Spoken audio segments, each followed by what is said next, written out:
Good evening, everyone.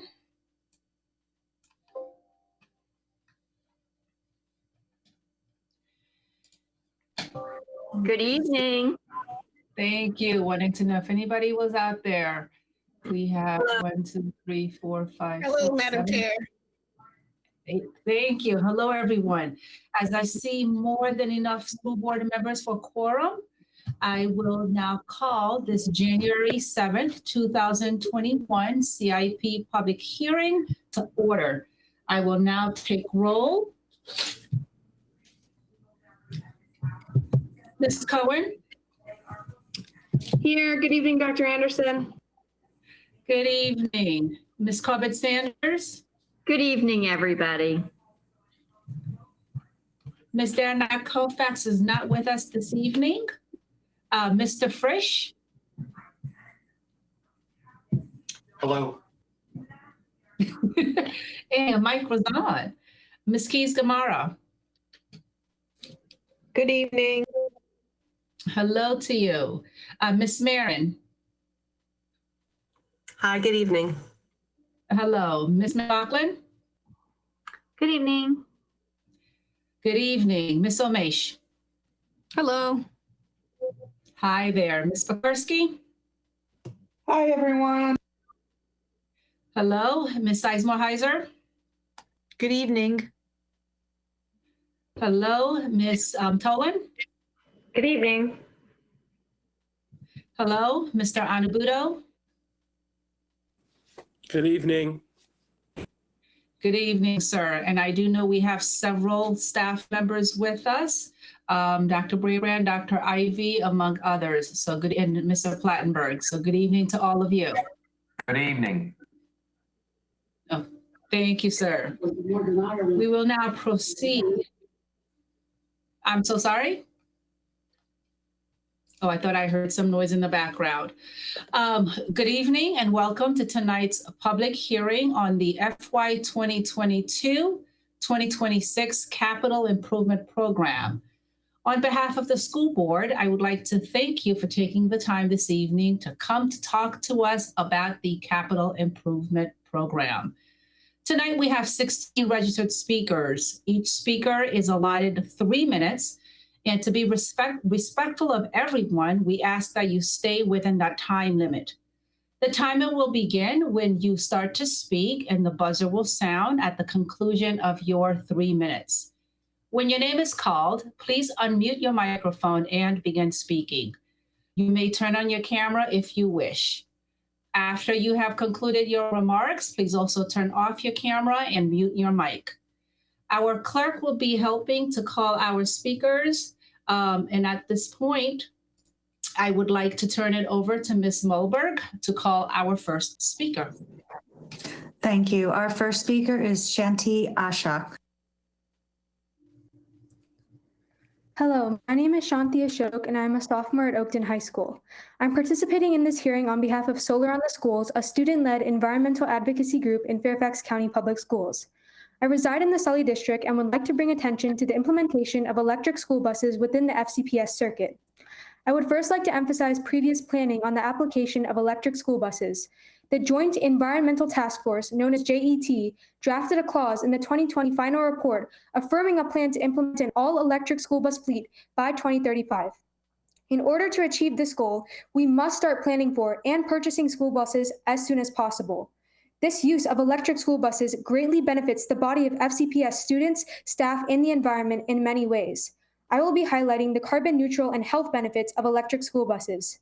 A 2019 study published by the Union of Concerned Scientists found that while the average 40-foot diesel bus emits 2,680 grams of carbon dioxide per mile, an electric bus charged on average 1,078 grams of carbon dioxide per mile, roughly a 50% reduction. Electric school buses greatly reduce the FCPS carbon footprint. But what is even more worrying is the detrimental effects diesel bus emissions have on developing lungs, particularly those below the age of 12. As stated by Janet Heimlich in a 2006 NPR interview, this pollution is especially hard on young lungs. It contains microscopic dust and soot called particulate matter. According to the Environmental Protection Agency, these particles can be lodged in the lungs and aggravate asthma and bronchitis.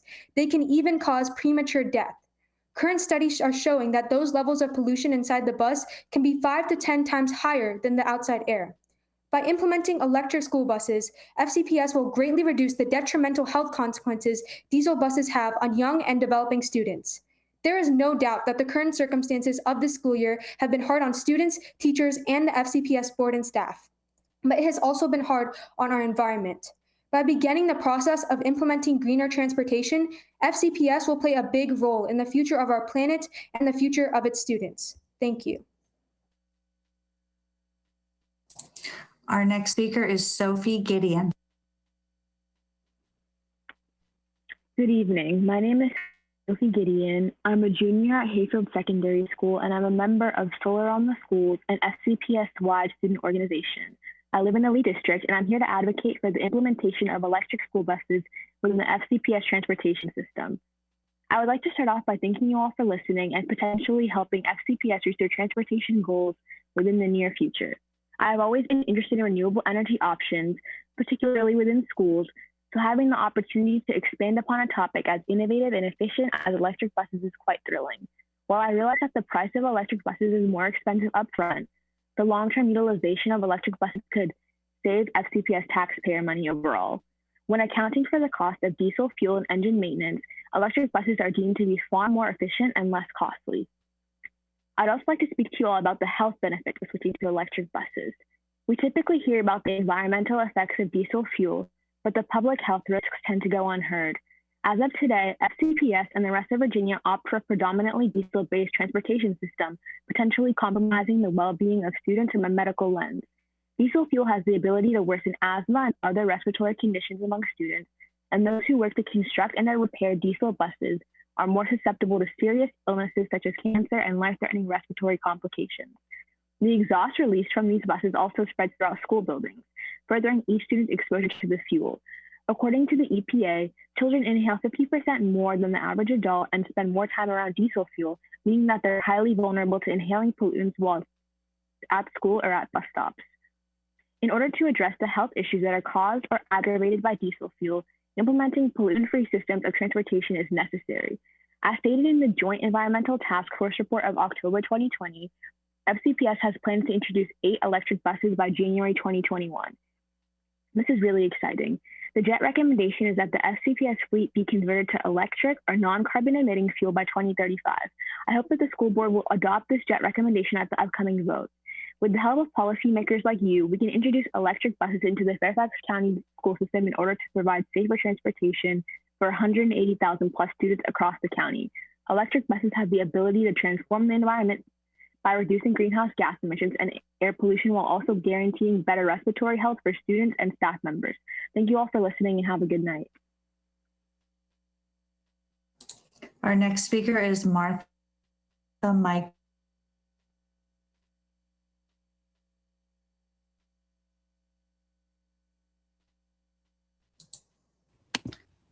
Michael. Hi, I'm Martha Michael, and I'm a junior from South Lakes High School, and I live in the Hunter Mill District. I'm here as a member of the Solar in Schools student-led environmental advocacy group in FCPS, and I want to urge the inclusion of the design for net zero for all new school buildings and those that are significantly renovated. It is known that in the proposed SIP report, a net zero study was completed as of December 2020, and I'd like to see the results of the study as I believe it'd be very informative in helping us understand how FCPS can achieve the objectives of the joint environment.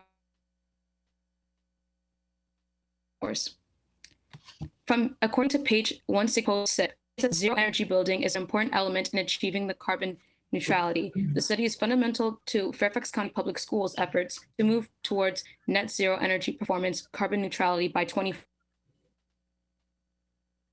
The study is valuable for the building of net zero buildings throughout the Fairfax County Public Schools, and the Joint Environmental Task Force recommended that all new county buildings and major renovations execute the net zero design starting as of 2021 and forward in order to achieve the net zero performance. However, it's to my understanding that the design for net zero has not been included in the FY 2022 to 26 SIP. Every school going forward that is not designed for net zero is a missed opportunity. It's truly worth the time and effort needed for the development of net zero schools because of their ability to function on renewable solar energy. The DNZ schools create an environmental friendly learning space for students, opening their minds to the future of actively combating climate problems. And it's also economically favorable for taxpayers to power schools with solar energy, as it's less expensive than purchasing electricity from the utility. I would like to recognize the enormous stress and extra work the ongoing pandemic has caused. And we know that a study has the design for net zero should be included in the SIP, and the school board should vote to approve the JET recommendations to institute net zero designs in all school renovations and new buildings. I thank you for the opportunity to speak in front of you all today. Thank you. Our next speaker is Yura Kim. Good evening, members of the school board. My name is Yura Kim from the Braddock District, and I'm a senior from Winston High School. Firstly, I want to thank you for your dedication to empowering students and providing the best educational tools during these confusing and troubling times. While our sports and extracurriculars have been replaced with online activities and meeting our peers through Zoom, we're still finding ways to continue our engagement with our community and adapt practices as part of a new normal. And just as students are continuing to take part in activism to serve the community, we hope that the school board will also join the effort to continue sustainable practices. I was beyond excited when FCPS announced that they have conducted an evaluation for solar readiness with the plans to implement solar in 3 schools, Mount Vernon High, Edison High, and South County Middle School in 2019. We understand that it's an uncertain time with students currently out of schools, but the plans to install and implement these solar panels should not be halted. Solar panels are imperative to the plans to reach net zero, and the school board must ensure that progress is being made as promised in the previous CIP amendment to use solar energy utilizing the power purchase agreements. We also hope that more schools will be approved for solar in upcoming months. The site assessments for 11 schools planned for this fall are the perfect opportunity to carry out proactive measures for sustainability. This is my last year of high school, and as many students can testify, unfortunately, this year has been disappointing and disheartening. However, as a student that has been advocating for solar panels with the Solar on the Schools organization since my freshman year, I am so grateful to witness so many changes and advancements made in our county. I hope that FCPS will continue to lead and fight towards bigger challenges to accomplish sustainability goals, even in the midst of a global pandemic. Thank you. Our next speaker is Tedesco. Good evening. I'm Will Tedesco from the Dranesville District, and I'm a junior at Marshall High School. I'm a member of Solar on the Schools, and I'm here to discuss the county's plan for net zero schools. I understand from reading the proposed SIP that a report on design for net zero was completed in December 2020. I have not seen a copy of that report.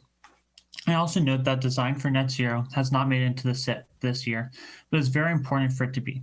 Each year the net zero design is not implemented is a wasted opportunity because every building that is designed from this point on could have been net zero.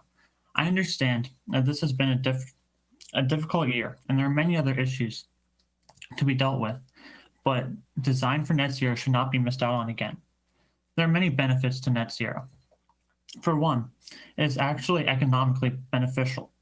Once in place, the cost-effective net zero design can save schools money. The thought of economic burden for net zero is just not a reality. A net zero school creates as much energy as it needs. So, with a net zero school, only renewable energy is used to run the school, resulting in a cleaner, greener environment for everybody there. Additionally, there is the impact on the students of the schools.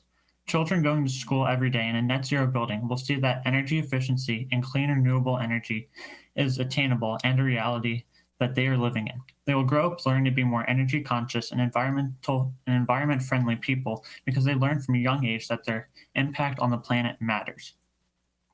I look forward to seeing the results of the Design for Net Zero study, and I urge you to put Design for Net Zero in the SIP as a requirement for all new schools and significantly renovated schools.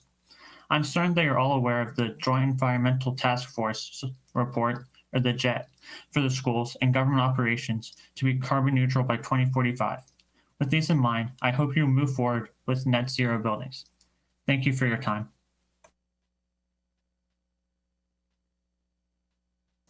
Our next speaker is William Hancock. Good evening. My name name is Will Hancock, and I'm a junior at Thomas Jefferson High School, and I live in the Drainesville district. Today, I'm here with Solar on the Schools in order to reiterate the importance of Fairfax County Public Schools' commitment to solar energy and why it is necessary that FCPS follow through on those commitments. Most importantly, the implementation of solar energy for our schools reduces our collective use of fossil fuels. On a couple of different levels, our current dependency on electricity sourced from fossil fuels is troubling. Primarily, the burning of coal and natural gas to produce traditional electricity releases harmful gases that are the main cause of global climate change and air pollution.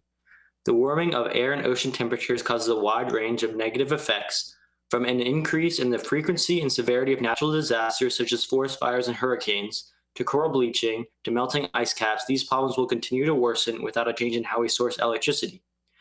Perhaps less publicized than climate change is the threat of air pollution. In the short term, air pollution can lead to bronchitis and pneumonia, and the effects of long-term exposure can be deadly. Long-term effects of air pollution include heart disease, lung cancer, and brain and kidney damage, and almost 2.5 million people die each year as a result of air pollution. Solar energy also has many benefits apart from just averting the consumption of fossil fuels.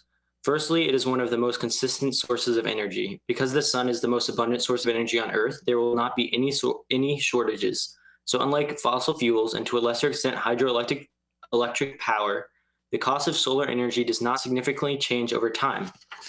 Second, solar power is also one of the only energy sources that does not rely on water, either for cooling or for creating electricity. Therefore, solar power is unaffected by droughts or heat waves. And finally, beyond just improved functionality, solar energy is also increasingly the economic choice for energy. Solar panel costs have decreased 99% since 1977, and they are continuing to decrease today.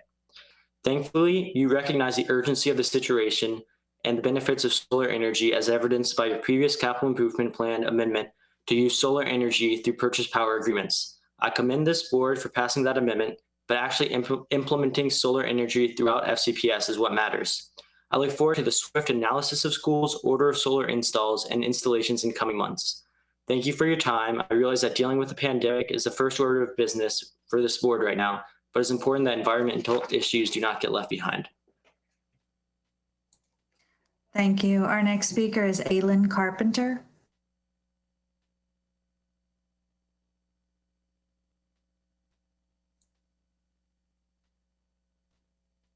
Aylin Carpenter.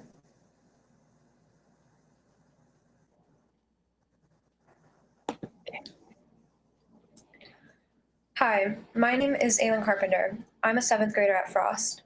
Thank you for allowing me to speak tonight. I know that the purpose of tonight's meeting is to discuss the capital improvement plan, but I think there is a bigger problem that needs to be addressed. I want to talk about my experiences with virtual learning, as it has been my only way to learn and connect with classmates. But it's not. I'm sorry, Aylin. I am so sorry, sweetheart, but this is the CIP public hearing. And I know what you're wanting to say to us is really important, and we would love to hear it. So I'm going to ask you that if your statements are not related to the CIP hearing, that please send your comments to the clerk so that it could be passed along to the school board. But this part is just for CIP. Perhaps you also want to add your comments to the regular meeting citizen participation section. We were told that we could speak about any topic that was of concern to the school board, and this is one of the topics. Right, but this is the CIP hearing segment. You can definitely speak to any topic during the regular citizens participation segment. And this is not it. This is just the pure CIP hearing. Okay. So we will be happy to take your statements. If you want to email it to our clerk, Ms. Smallberg, she'll make sure that we have your statements. I'm so sorry, dear. Is that at the end of the meeting then today? That is at the second part of when we begin a regular meeting, we have a citizens participation section then, and you would have to sign up for it. But this sign up is for the CIP. I definitely understand the confusion because they're happening on the same day. But Okay, it's essentially two meetings back to back. Yeah, I understand. I think we'd prefer to be heard now, as she's a 7th grader and has worked to prepare this. So I think maybe an exception could be made for her, as this is a really big deal for a middle school to have the opportunity to speak to the school board. I definitely understand that. And I just want to make sure that the entire public knows I will make the exception for our student.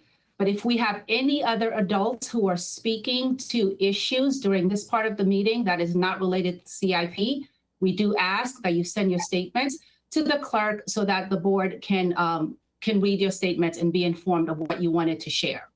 Okay, wonderful. Thank you so much for making the accommodation. Okay, we're going to start at the beginning then with the 3 minutes. That's all right? That's fine. Wonderful. Thank you so much. Hi, my name is Aylin Carpenter. I'm a 7th grader at Frost. Thank you for allowing me to speak tonight. I know that the purpose of tonight's meeting is to discuss the capital improvement plan, but I think there's a bigger problem that needs to be addressed. I want to talk about my experiences with virtual learning, as it has been my only way to learn and connect with my classmates, but it's not working for me. Online school is awful. My mental health has hit rock bottom. I feel overwhelmed and stressed about everything. A lot of the time, I just lock myself in my room without coming out all day. I feel really unstable, irritated, angry, and frustrated. I feel alone. Virtual learning has taken away my chances of making friends. To be honest, I don't really even have friends anymore. Neither do my siblings. I haven't talked to most of my close friends in months. No one talks to each other anymore. My entire experience of what middle school is like has been taken away. I don't even know how to open a locker. My parents are discussing splitting up our family just for the sake of getting my siblings and me into an open school district.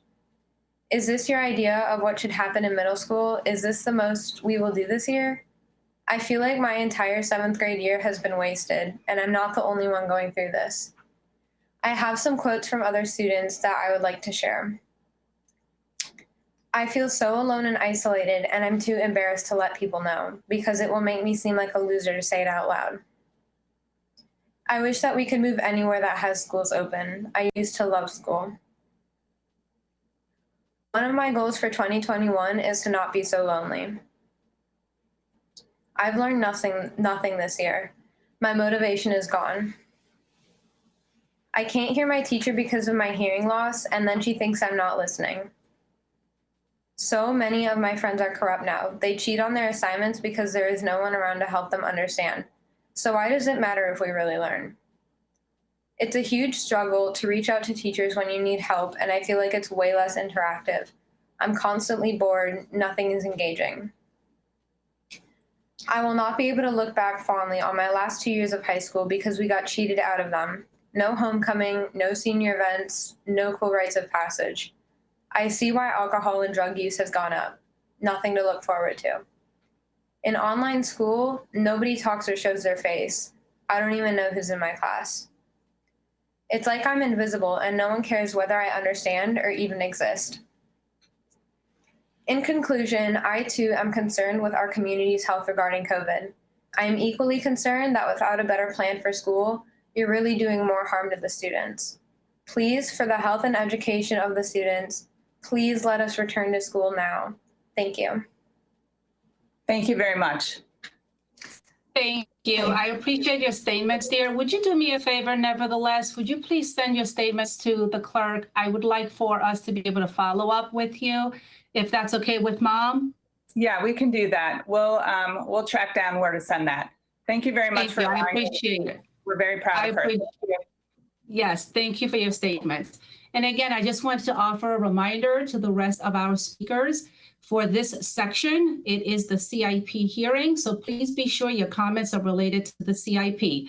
Otherwise, we will ask for you to send your comments to the clerk for the board to be able to read at another period. Ms. Mulberg.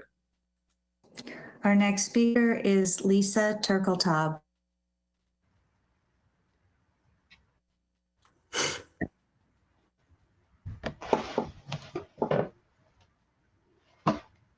Hello, my name is Lisa Turkletaub, and I am a parent of a 2nd and 6th grader.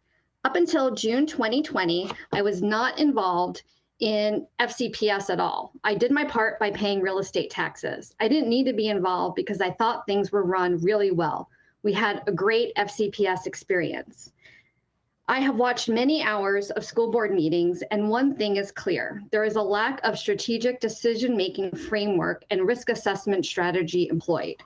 I'm so sorry, ma'am. If you could please speak to the CIP, which is the subject of this hearing, If your comments are not related to the CIP, we do ask that you send them to the clerk for the board to review at another period.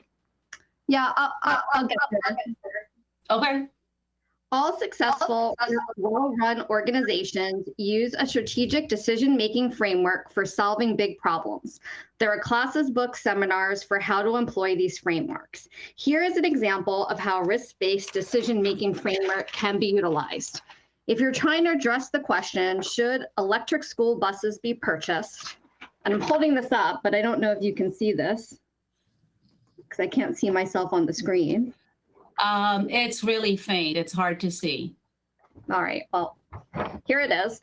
So risk-based decision-making for something like purchasing electric school buses or using solar power in the schools, the decision looks like impact and likelihood. So you go from impact to inconsequential to catastrophic. And what this does, and whether the risk is unlikely or almost certain. And when you plot your risks, you're able to make strategic-based decisions. And this is a framework that's used by all successful organizations across the world. There's many different versions of it that can be employed when making any types of important decisions that affect our school system. What's happening that we see in many school board meetings is that there's a lot of emotional decisions being made, and those emotional decisions are causing a stalemate. You guys are locked and can't move forward.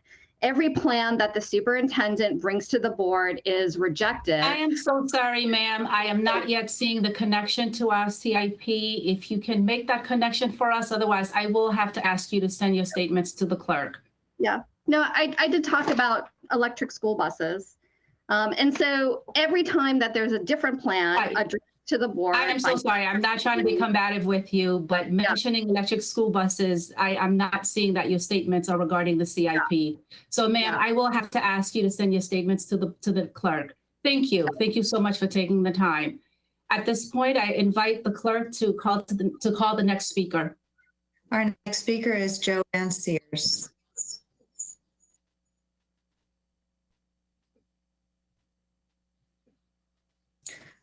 Ms. Sears, you're muted. We can't hear you. We cannot hear you.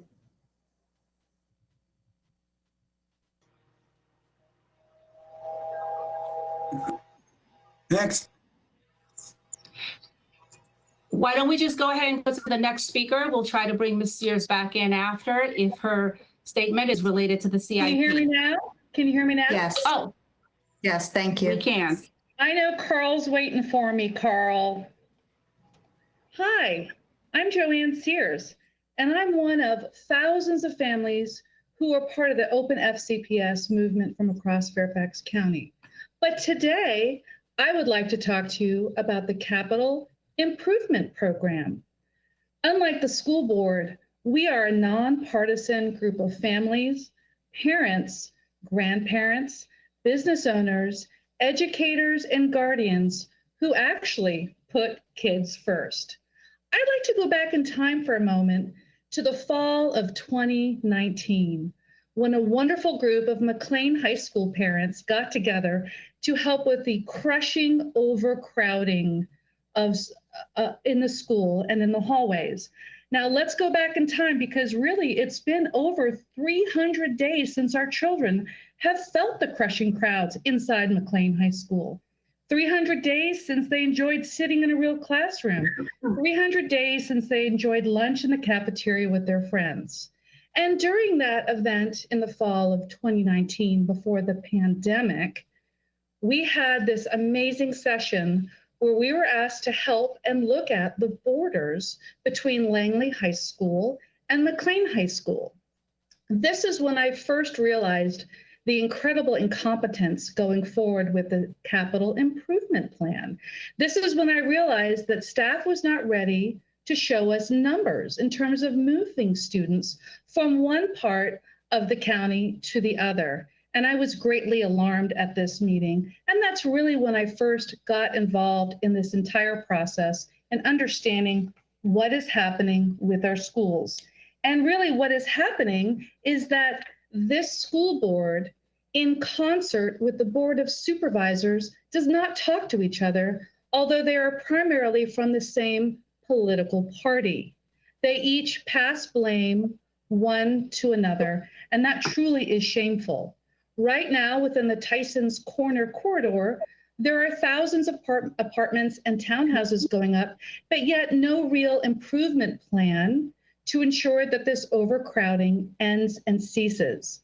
It seems to me and appears to me that this board doesn't even look at common basic census data to make sure that our children are in an environment where they can absolutely walk from classroom to classroom without being crushed.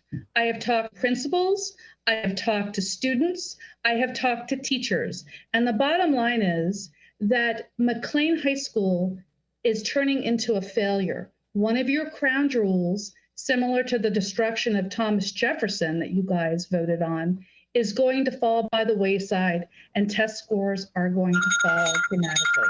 Thank you very much for your time. Open FCPS. Thank you. Our next speaker is Hemang Nagar, who I do not see logged in, so I'm going to go to the next name, Nellie Rhodes.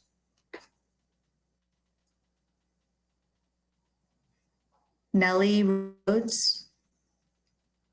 Okay. Our next speaker is Ed Partisan. Okay, can you hear me? Yes, go ahead, please. Okay, thanks. I'm also speaking tonight about the capacity needs at McLean. I am mindful that the board's spending entire days at work sessions focused primarily on return to school, and that clearly needs to remain your top priority. And we're all shaken and exhausted by what we witnessed yesterday at the Capitol, so I'll limit my comments tonight. First, I want to thank our Drainsville representative, Ms. Tholen, who has managed to move the ball forward with respect to addressing the decade-long overcrowding at McLean, despite so many things on her plate. Second, I do hope that next year FCPS can come back with a CIP that reflects additional data and a more thoughtful analysis of where growth is occurring in the county and how FCPS can address that growth in a proactive manner. This year's CIP is pretty thin, and it offers little we haven't seen before. Third, with respect to McLean, the community has been asking for years for a permanent addition to alleviate the overcrowding. And we've been told at times, go away, there's a pipeline of capital projects, and the board needs to avoid any possible appearance that McLean is leapfrogging other schools. But we speak up because FCPS long overlooked McLean, which has a growing enrollment, but has about as few permanent seats as any high school in the county. Meanwhile, FCPS is funding impressive architect-designed additions at other high schools like Justice and Madison. Those schools were built after McLean. They are less overcrowded, and they were not otherwise scheduled to be renovated or expanded. So we don't plan to go away, especially when it remains unclear, for example, why the Dunn-Loring reopening is now on the fast track, while the McLean addition remains on the slow train. Last, for years, the school board held up addressing the overcrowding at McLean because you said you needed to look at boundary policy holistically and consider future boundary changes through an equity lens.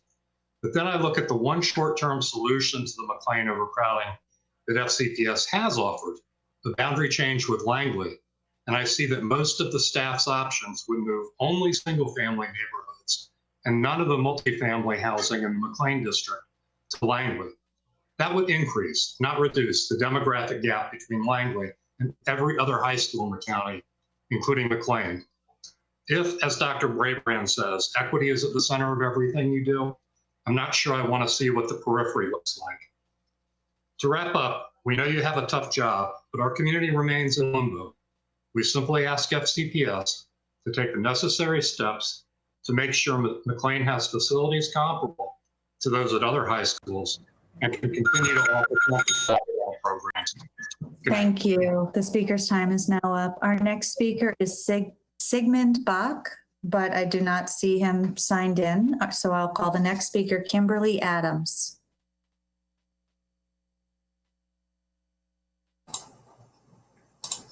Good evening, school board members. My name is Kimberly Adams. I represent the Fairfax Education Association.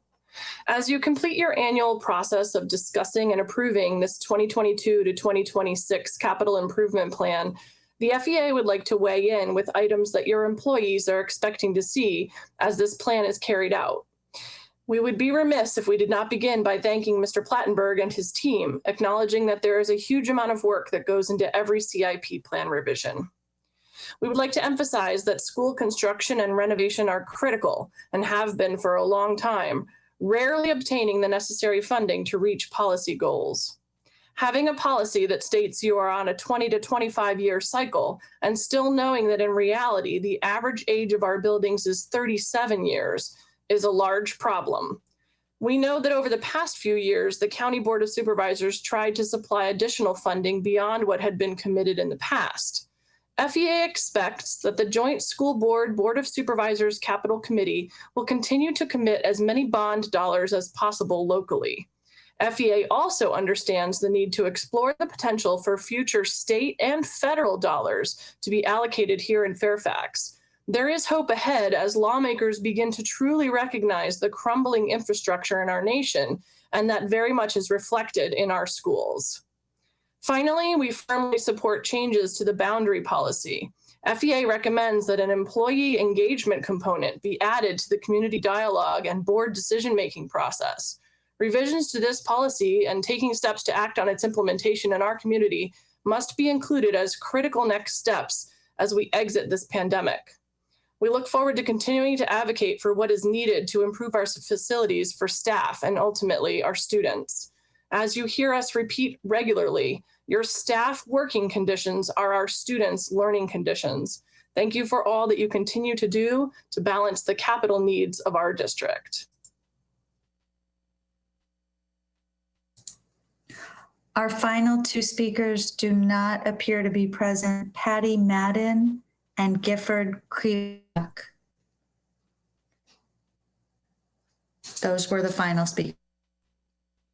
Ms. Malberg, do we have any speakers that we skipped that we need to review? I believe there was one person, and then I saw a face on the screen, but I didn't hear them being called.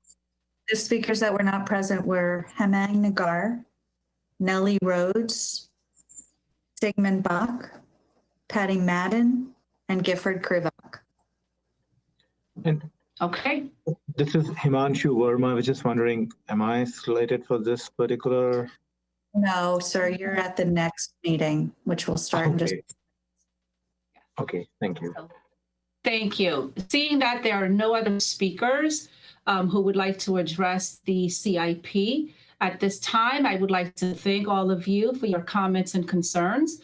The board is expected to take action on the CIP on February 4th during the regular meeting.